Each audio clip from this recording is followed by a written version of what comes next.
It's the Guitar Dads!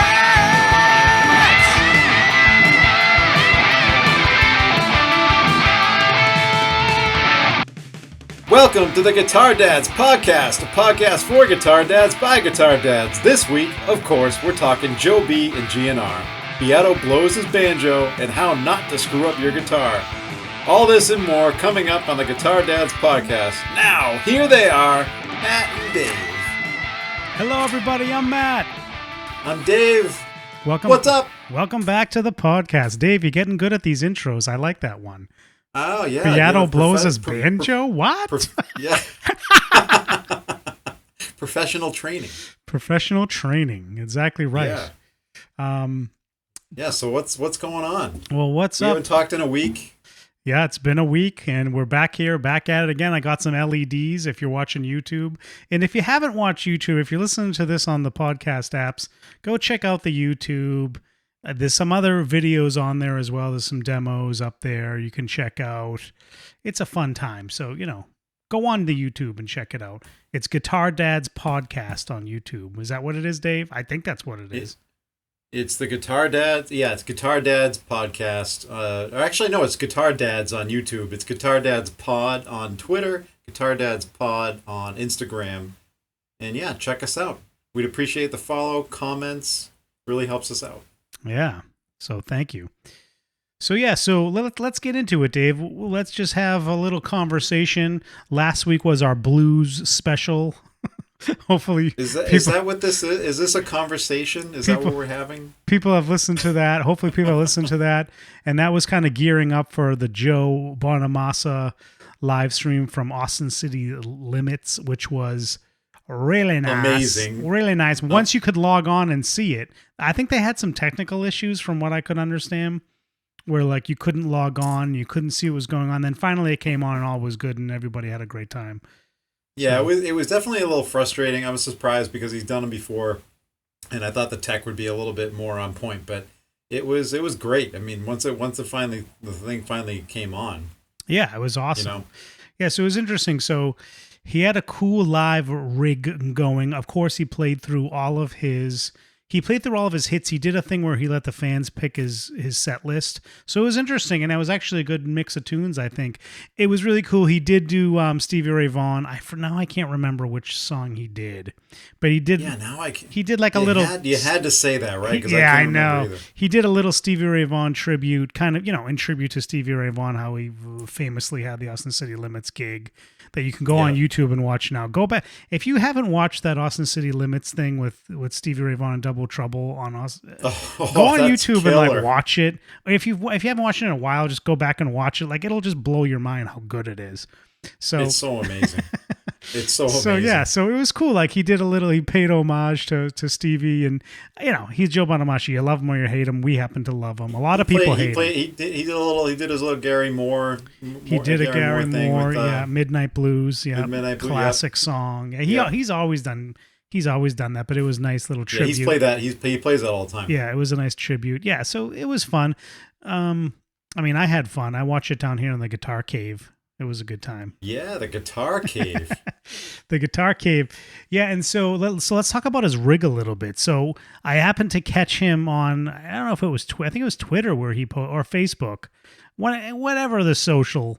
He posted his rig. He did like his own little rig rundown, and he called himself Joe Boomer, which I thought was kind of funny. And the title of his rig rundown was the budget rig rundown or something. Yeah. So, Joe, even though like people hate Joe and they think he's ridiculous, like I said, we happen to love him. Like, he doesn't take himself all that too seriously. So that's what's fun about Joe, I think. But that's what I don't understand about people hating on him, because he clearly doesn't take himself seriously, and I think he's pretty open about that. It's pretty obvious when he posts stuff. Yeah, I think that's true. I think he definitely plays to that. But is that what bothers people? I think what bothers people is they don't like his music. They think his music is lame. I don't happen to agree with them, but they think his music is lame, and they get annoyed by all the excessive marketing right? Like, and we made fun of it a couple of shows back where it was like, oh, you can get the VIP package, you can get the T-shirt, you can get the back scratcher, you can get the bobblehead. And you didn't like the mug, and we're not making this shit up. Like, this is literally what he, this is what he does. That's true. You can buy all those things I just said. So I think people get annoyed with that. Because it is excessive, and you'll see ads on Facebook that say like Joe Bonamassa tour, the guitar event of the year. It's like, I don't really think it's the guitar event of the year, but he's not writing all that stuff. Yeah, but his rig looked like it was like the Guitar Center like a guitarathon. Yeah, so the rig was cool. He had like 40 amps up there. Let's get into that because the rig was extremely cool. So this is what he was running for those of you that haven't seen this thing. It's just interesting whether you like him or not. It's an interesting rig. So he's basically running two of Marshall heads, a Silver Jubilee and a JCM 800.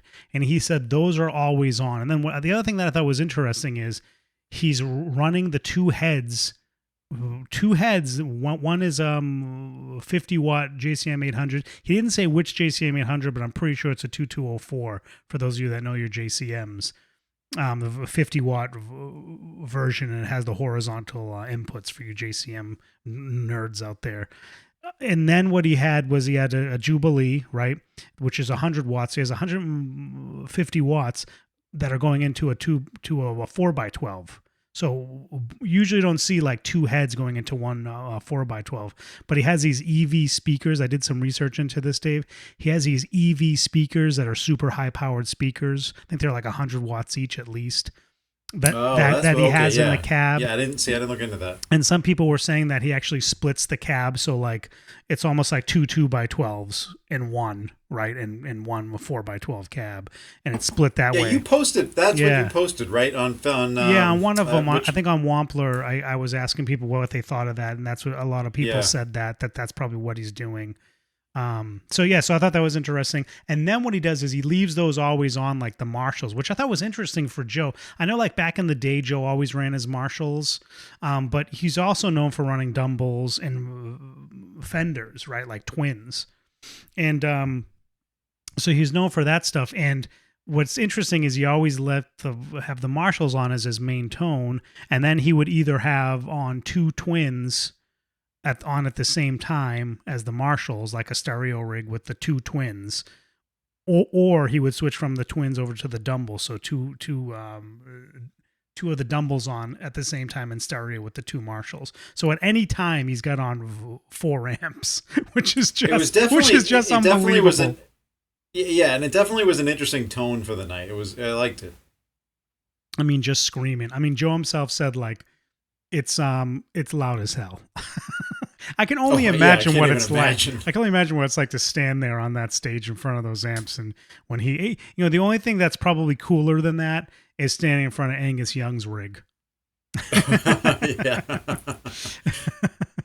And maybe Eddie Van Halen. You could go down the list, but anyway, it's a cool rig. And then the other thing that was cool, Dave, is remember what we were talking about? Dave and I were texting during the concert. Remember we were talking about there was a what is it? A rotary speaker sound. What is that called? Yeah, Leslie. like a Leslie sound. Yeah, it was like a Leslie cabinet. So it turns out like Benson, the amp company, actually they have a real live like rotary speaker, like a Leslie cab. So that's what he was when you saw that thing that was a Benson. He was running, and he was running that along with the Dumbles. So it was real interesting. So that was his rig. And then he had all his pedals, which we won't get into the pedals. We've taken long enough on this. Wait a minute. Joe uses pedals? Yeah, that's right. Joe says he hates pedals. And he said that the board was made by Dave Friedman like in 2008 or something, like a long time ago, like over 10 years ago is what he said. So I thought that was really interesting. So that was his rig. And I'll tell you what, it sounded pretty awesome. So it sounded really good. Anyway, so that was cool. What other news do we have, Dave? Well, you're telling me that GNR is going back on tour. They got dates? Is this true? Yeah, so GNR, Slash and GNR themselves posted on Instagram like a bunch of dates in Europe for 2022. So it's interesting, right? Like these big bands. Nothing in the fall, late fall 2021. It was all 2022, huh? And they called them interesting. That's interesting. And they said like Europe 2022. So yeah, so I think I think even in Europe for like those January and February dates like might not happen. I actually don't know if they have January and February dates. I don't remember, but yeah. So I thought that was very interesting that a lot of these big bands are just coming out and saying, and they're not the only ones. I think Aerosmith came out and said, we're going to 2022. Everything's postponed to 2022. Yeah, they did. They did say that. I think the reasoning for that is the kind of economics of the whole thing do not work out at any kind of reduced capacity arenas. Cause these guys not for bands like that. Not for these guys. These guys roll with like 20 tractor trailer trucks and, legions of roadies. And I mean, it's too big of an operation without, making a good amount of money off it. That's just my opinion, but Yeah. And I totally can see that. The other thing too, and this is just opinion. I have nothing to base this off of, except that, I think that they're hopeful too. They're saying, I think they're looking at the way things are going, and they're pretty hopeful that 2022 is going to work out. So they're going ahead and booking dates. I think the last thing that any of these bands want to do is book something and have to cancel it again. Yeah, exactly. Yeah. So I feel like, I don't know who they're talking to. I don't know what kind of information they're getting, but I feel like, and again, just opinion, if they're willing to book these dates, they're pretty sure these things are going to happen. Yeah, I think that's right, especially if they're going to go out there and sell all the tickets. And yeah, I agree. I mean, I don't think they want to go through what they did before. Yeah, they already have a bunch of tickets to refund everybody and do what they need to do. So yeah, so it's interesting. So, we'll see, in the meantime, I think there is going to be in some shape or form a Guitar Dad's road trip over the summer. Well, there's a number of states in this country we could go see a show in. So you pick the state, I'll pick the show, and let's go. We can broadcast. We can do a pod live. We'll do a podcast from the road. We should totally do that, Dave. Podcast from the road on Guitar Dads, and we're going to whatever state in the South. Will we have to do one while driving, or we'd actually do it from the hotel room? We could do both. I mean, we'll figure it out. That'd be interesting. We do like a road diary. who are we, Fret Shull? Yeah, we could do one though. It's actually not a bad idea if we did go on a road trip, which we are going to do it in some shape or form. So anyway. Well, you mentioned there's a festival apparently going on, right? Yeah, in 2021. Yeah, in June, and of all months. June. I think it's in Jersey. They're planning to have some kind of festival with a bunch of kind of southern rockish type bands. I came across it for whatever band I was looking at. I think it was Black. I think it was them. Yeah, Blackberry Smoke. Yes. Nothing says Jersey. Blackberry Smoke. Like Blackberry Smoke. I wonder if Eddie Trunk's going to be there to see Blackberry Smoke. He might. Oh, Eddie's going to be there. He might. Anyway, it seems like that might be a cool little thing, but I don't know if we're going to do that or we'll even go further into the South. And I don't know. We'll have to decide what we're going to do. Sounds exciting. Yeah, we got to do something.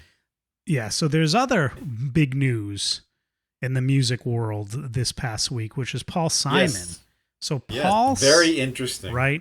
So Paul Simon sold his entire catalog, and this is the rights to his entire catalog, to I think it was Sony Music. Right? I mean, I didn't even know he had a catalog. Have you ever bought anything from him? It's like a clothing catalog. It's like J. Peterman. It's like J. Peterman. It's like P. Simon. It's P. Simon. Yeah, so that's what it is, right? And so if Paul, oh wait, I'm getting interrupted again. Dave, keep getting talking. Interrupted. This is the typical guitar dad, right? Scotty, you come down, you think you're in your cave, you think you're alone, and you're gonna get a knock on the door. All right, close that door, please. One of us has to stall during the podcast. And sorry, say a bunch Dave. Of stuff no worry. Oh, here he comes on the phone now. Yeah, I got to give Scotty some more screen time, which I shouldn't do because it's really his bedtime. So you see, Guitar Dads in action. It's Guitar Dads in action. But Dave, talk about while I'm doing this. Talk about the Rick Beato response. Did you see the Rick Beato response to this stuff? Oh, he blew his banjo. So what did he? As he always does. So what was Rick If Beato there's something saying? that angers Rick Beato, it's a good video to watch because it's like must see TV. Yeah, it totally is with Rick. I don't think he was upset about the thing with Paul Simons selling his catalog. He made a video that basically talked about why they would do this. And I think if you guys don't understand why they're actually why a lot of artists are doing this, I think like Stevie Nicks has done it. I know that the big one was Bob Dylan, right? He sold, I think, almost his entire catalog. So isn't Bon Jovi doing the same thing? they Wasn't there talks? there might be, but the whole idea here, and this is what not to steal the thunder of Rick's videos, but he's got enough. He's got enough followers. So, but the idea is that they cash in right now. These guys aren't getting any younger. Most of them are in their well into their, I think, 70s, right? So it's really cashing in now, right? Like they don't know, like you could say like this, like if they leave when they die, they leave the rights to this catalog to their children. How much, 100 years down the line, even another, whatever, 30 or plus, just right. Like what, like how much is it going to be worth at that point? So I think what they're saying is it's worth a ton now. Might as well cash in and leave a big chunk of change for myself and for my family, for my estate. So, it's not a bad idea. Yeah, exactly. It's not a bad idea for these people to cash in now. The same way like people that, might retire out of a company and own a ton of shares in a company. They just cash in and put it in the bank and do whatever they want to do with it. Because they want to have it there and be 100% sure it's going to be there for the future generations of their families. I totally get it, right? Right. So anyway, but the Rick thing, what was he upset about? He was all pissed off. Oh yeah, because there was an opinion piece in the New York Times where there was this guy who apparently is like a songwriter or something in the New York in the New York area. And Rick Beato's like, and this guy basically said like, no one cares about Paul Simon. No one's going to care about him in 200 years. He was saying like, no one's going to care about Paul Simon in 200 years. So then Rick Beato like goes on this whole rant about how like, Bach, no one cared about Bach when he was alive and even a long time after he was dead. And then it like, people realize much later how amazing Bach was. And like, he's going on this rant and he's all pissed off. And I'm like, who cares? I'm like, who cares about this article? Who does care? It's although I wonder though, how does stuff like this work? I mean, I guess it's probably individual, right? Like if he writes new music, then what happens? Do they continue to own the new music? I mean, it's a good question, Dave, but let's be honest. I don't think anybody gives a shit about Paul Simon's new music. They care about They care I'm about Simon and talking Garfunkel. about, yeah. They care about Paul Simon's solo stuff from back in the day in the 70s and 80s. Oh yeah. No, I understand. I'm not talking necessarily. That's really Paul not Simon. worth any money. I'm talking about what if a band like Bon Jovi, if they did something like this, or Aerosmith, or I mean, they still got music to write. Yeah, but I don't think, I think... Although John Bon Jovi doesn't have music to sing anymore. Yeah. We could debate that one too. No, it's actually a really good point, Dave, but I mean, if we're honest, like these bands that are getting on in years, like, I don't know if people really care about the new music. Maybe the hardcore fans do, but those aren't the things that are going to get the... If you go on Spotify right now and look, what are the most popular Paul Simon songs or Aerosmith songs? Like, it's not going to be anything in the last like 20 years, right? Right. As sad as that is, because I think there are some bands that have put out some good stuff in the last 20 years, right? Like Bon Jovi, I think has, even though you don't believe me. It's just like new stuff. Like it's just not out there it's more of a it's crazy to say, but like newer music from these more classic rock bands is like kind of niche stuff these days. No, you're right. You're right. It's sad to say, but you're right. That's a crazy thing to say, but I think it's true. Well, you got to think about that. I mean, we're talking about artists that have been around for a long time, and we're getting up there in age too. I mean, we're both. What are we now? Like 42? right? Yeah. And some of these bands we've been listening to since we were like early teens Yeah, or man. younger. Yeah, man. This is how you know this is another guitar dad thing. This is how you know you're old when you put on the classic rock station. It was stuff you listened to like when you were in college. Right. It was like new music when you were in college, right? I mean, absolutely all the grunge stuff is now considered STP, Pearl Jam, Nirvana, all that is classic rock now. I mean, that's crazy, but right. Alice in Chains, I mean, that it is. I mean, think about it. It was 25 years ago when those guys were popular, you know. So, yeah, it was a long time ago. It was a long time ago, man. You're old. So Paul sells his catalog, and that makes news, and it is a big deal. It is a big What deal. else is making news this week? I don't know. Anything? You got anything else making news? No, that's all I got for the music. That's it. You got other music news? I don't have any music news. You know what? I was a little bit not paying attention to the music world as much this week, so that's my fault. He was a little busy, but that's fine. Look, but that's a lot of news. The guitar dad world. That's the guitar dad life, and that's actually a lot of news we just went through. You want to get onto some more kind of gear, even though we got into the gear with the Joe Bonamassa. You want to get into the gear world. I actually will give you an update on the gear world. My Squier Classic vibe, or as I call it, the Squier Vlasic vibe. Check out our memes yes. on our Instagram. Check our memes out. Well, at first I was like, I got a shipping email, a note from UPS, and it was saying you're going to get a shipment soon. And I didn't get any email from the place I bought it from, which is Guitar Center, just so you guys know. I didn't get any email from them. And I'm like, well, what's up with my Squier Vlasic vibe? I'm like, well, this is a pickle. Well, this never gets old, but it might get old for you guys. But anyway, but then I checked the order status on the Guitar Center site. It is in fact on its way. So my Squier Classic Vibe Telly in the white blonde or whatever it's called will be on its way to me. I'll probably have it next week when we're doing this podcast, and I'll probably hanging up over there. Yeah, I'll hang it up. And you guys can check it. You guys on YouTube can check it out because I'm sure there's going to be a demo. Maybe there'll be a quick little demo. Quick little demo. Well, yeah. There'll be a quick little demo of the Squier Classic Vibe. Just like a quick 45-minute video on it. It will be good. Yeah, it'll be very good. Well, who am I, Henning? I don't know. No, you certainly don't have the hair for Henning. I seem to catch you in the middle of sips all the time. Good point there, man. Good point.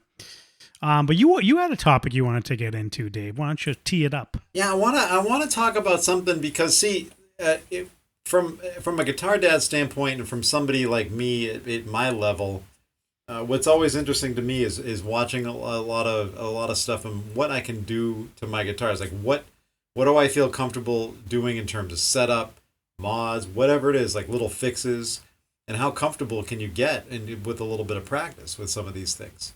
So I want to toss it back to you. Like where do you think people should draw a guitar? Where do you think certain people should draw the line in terms of fixing up their guitars? And let's start with something like you get in a classic vibe, right? So this thing's going to show up and you're anticipating maybe the fret ends might be a little sharp, things like that. Would you polish those up and sand those down?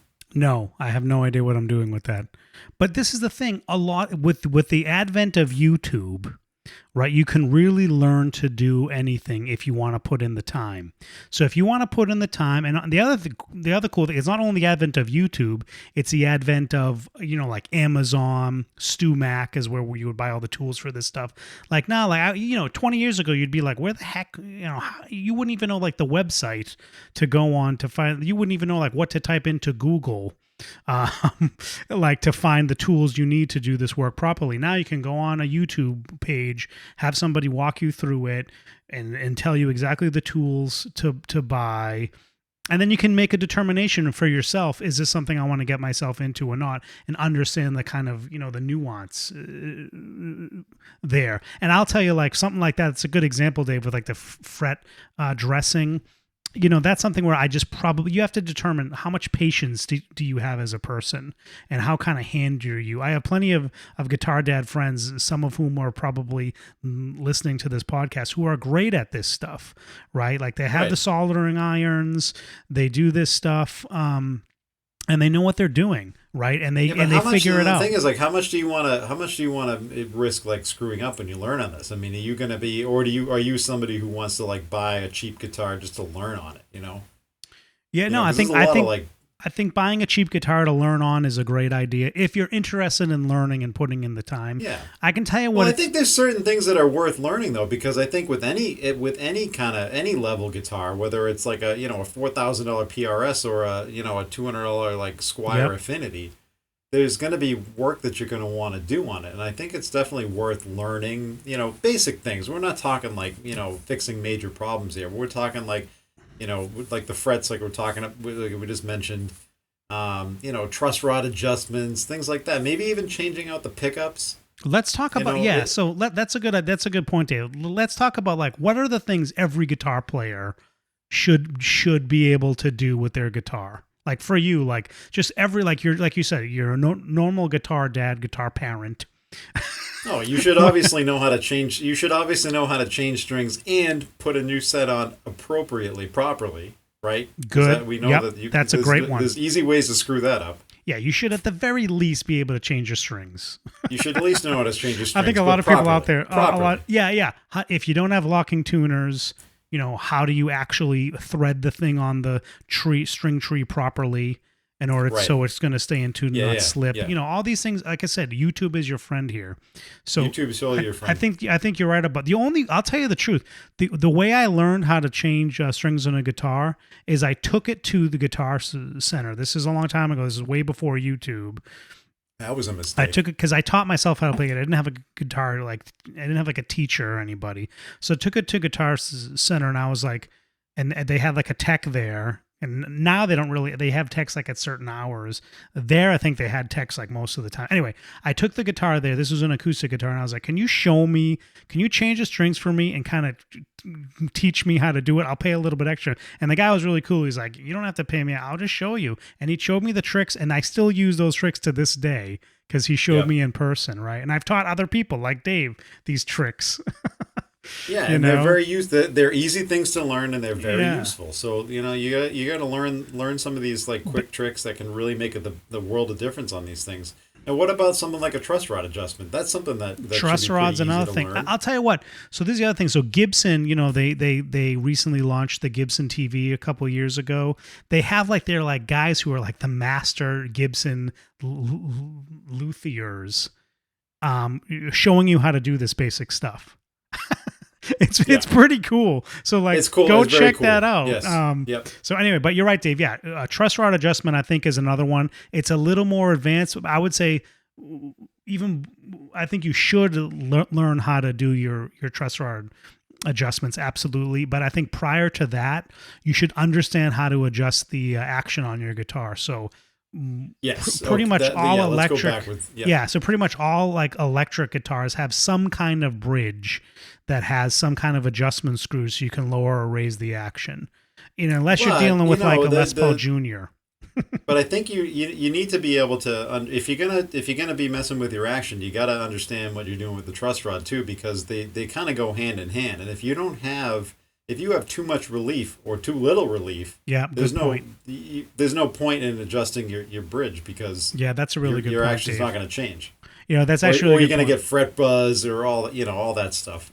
It's a really good point. You can't just like slam the action down if your truss rod isn't adjusted properly. So so that's a good point. And it's not that hard to do. It's really not that hard to do. It's kind of scary if you're dealing with like an expensive guitar and you're a first timer doing it. But just you gotta like Matt said, there's a ton of stuff out there to watch and learn how to do it. It's not that challenging. If you're careful with things and you take your time, you can easily do it. Yeah, and the key with truss rod, I'll give you a little bit of advice. Tiny turns, like quarter of a turn. Quarter. Yeah. Not even sometimes. Yeah, it's true. It's not even. Just like barely tighten it, barely let it out, whatever it is, and then check again. And, you can't spend too much time adjusting a truss rod if you're going to do it properly. You want to make sure you're doing it right. It's a really good point. Yeah, so I think like truss rod and action, understanding what to do on your bridge to lower reaction. So truss rod and action and changing strings, I think those for me is what everybody should be able to do on their guitars. And then you can watch some even more things about like some of the nuances of, okay, how to adjust the bridge perfectly. And like you said, how to change strings properly and how to adjust.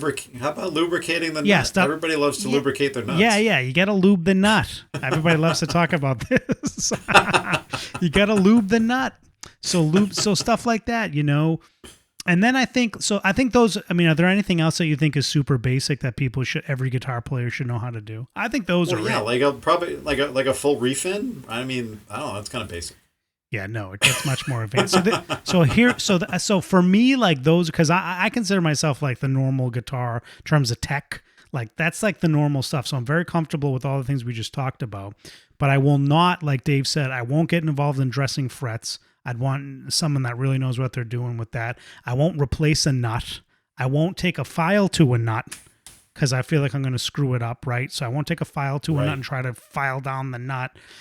And you and I have had that conversation because that Harley Benton that I bought, I swear I'd like to put 11s on. It has 11s on there. I need that nut filed down, and I won't do it because you told me. Not. Well, I think, like I said, if you get the files, you go online, you order the right files, you watch a bunch of YouTube vids, something like a Harley Benton. Worst case, Dave, you take it to somebody. You take it to somebody and they put a new one in. It's not a huge deal. Right. Let's be realistic. It's not that hard to put a new nut in. It's not that expensive. Yeah. So if you screw it up, but still, I thought it looked easy on watching a video on YouTube, and then I talked to you about it, and you were like, well, maybe you don't want to screw up with that. Yeah, well, because you can screw it up, and then even though it's not that expensive, you're gonna have to take it to somebody. They're gonna have to keep it for a while. Like then it becomes more of a kind of hassle if you screw it up. So those things we're not comfortable with. The other thing that I haven't tried yet is switching out pickups. I had some friends that know how to do it who have done it for me, and I thank you. Shout out to you guys that have done that for me. I'm talking about you, Mike,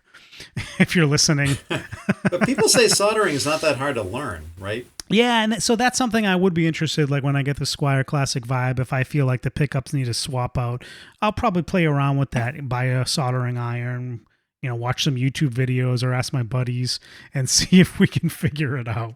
So you will. You're going to think that neck pickup is a little muddy. You're going to want to change that you're probably right. So so it's stuff like that. Like, so you can take your time, go through it step by step. And, if you screw it up, you probably want to do it on one of your cheaper guitars. Like I said, Squier is perfect for that kind of thing. So if you got a Squier, even an Epiphone or a Harley Benton, have at it. Have at it and do it. It's good to practice these things anyway, especially some of the more basic stuff that as we mentioned, we're just north of Boston. Like New England weather changes a lot, and you're gonna need to make some adjustments to your truss rod. So and your action is going to change because of that. You got to be able to know how to do this stuff. Yeah, you got to know. Yeah, you have to be able to do these adjustments, or else, especially if you're somebody who's picky about their action, right? You should really learn how to do this stuff properly. If you're somebody that isn't as picky, maybe it's not as important. But at the same time, when you learn how to do it and you get your guitars a little more dialed in, it can change the whole way a guitar plays and feels. Right, yeah, just a good truss rod and action adjustment, right? I will say though, like not to put like the Luthiers out of business, like to pay for a good. I don't think that's gonna happen. To pay for a good setup, they will look at stuff like, is the nut cut properly? They will do that type of work as well. They know tricks that not all of us know. Like I said, you can go on YouTube and read about some of it and learn about some of this stuff. But there's something to be said for someone that knows these guitars inside and out and can really dial it in. So, there's something to be said for that. So, right. I think it is where if you're having some trouble with the guitar, maybe you can't get it to stay in tune. You try lubing the nut, you try to change it, you try truss rod adjustments, and it's still quite not really there. Like take it to somebody good and have them see if they can dial it in. Sometimes it's like these guitars, like the neck isn't set right. right? Like some of these things can be major issues. The frets need a bunch of work. Take it to someone that really knows what they're doing with the frets, Yeah, and you're not going to necessarily know until you bring it to somebody and they point out, hey, it needs this, or this is why it's not playing the way you want it to. So yeah, exactly. It's of course you always need a professional for stuff like that. But I think the biggest, I haven't done this with any of my guitars, but I did finally. I've never taken it to a luthier, although I think maybe I might want to just to get my my Les Paul checked out. Yep. Although I finally kind of got the guts to adjust the truss rod in that thing. Oh, okay. I've adjusted I've adjusted the truss rods in the other guitars.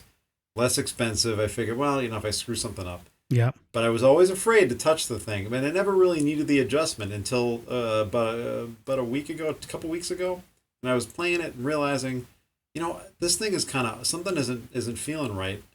And I looked at it. Yeah, a little bit of adjustment needed, and I went on I forget who I was watching. It was on that what you were just talking about with Gibson. And yeah. It was really simple, and it was simple to do for me. And I'm just a beginner, and it plays great now.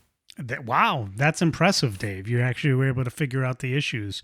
Yeah, that's great. I mean, it's something, and that's the thing. If you can do that, usually you can figure it out. If you have a guitar that's well built, that doesn't have many issues, you can usually figure this stuff out. But sometimes it does need a new nut, right? The nut isn't cut properly. Take it to a luthier. Take it. I think that's another thing. I would say this: every guitar dad needs a good tech, that's on their Rolodex. Do people have? That's why you're my tech. Do people have Rolodexes? I think they do. Yeah. I know. Don't you have one on your desk? Yeah, I have one on my desk. Yeah, I got a Rolodex. I can see a Rolodex right there. So that's the thing. If you don't know any, if you don't know any in your area that are good, and you can just ask some people in your area, go on Facebook to your local kind of groups of musicians and ask around. You'll track these people down because the good ones are in demand, and you'll find them. So anyway, yeah. So that is our advice from the Guitar Dads podcast. That's the best advice we can give you out there. That's the Guitar Dad advice we can give you. And speaking of guitar dads, let's just circle back and remind you, those of you watching on YouTube right now, thank you. Please click the like button, hit the notification bell, subscribe. Remember, we got Instagram, Guitar Dads Pod on Instagram, Guitar Dads Pod on Twitter. Please check us out. We're always got new content coming out every week. And then Matt's getting vaccinated, so we are going to be getting into the studio together and putting out some content in the next several weeks. Yes, we get into the studio. Look forward to that. Which is otherwise known as a guitar cave, which is this. Yes, the guitar cave. Which is what you see behind me here. We will be in the guitar cave. We got a bunch of idea for some content, so stay tuned for that. Stay tuned. It's going to be a fun time. And watch out, Andertons guys. We can do our own stuff too. So that's right. Watch out, Chips. Watch out. Danish Pete. No, we love those guys. Those guys are great. We love those guys. That's why it's the stuff that those guys do is kind of why we decided to do this. Exactly right, because they're just kind of goofs, and they are guitar dads themselves. So yes. They are awesome. So that's a Guitar Dads podcast for this week, right, Dave? That's right. We'll see you next week for another one. Catch you guys on the flip.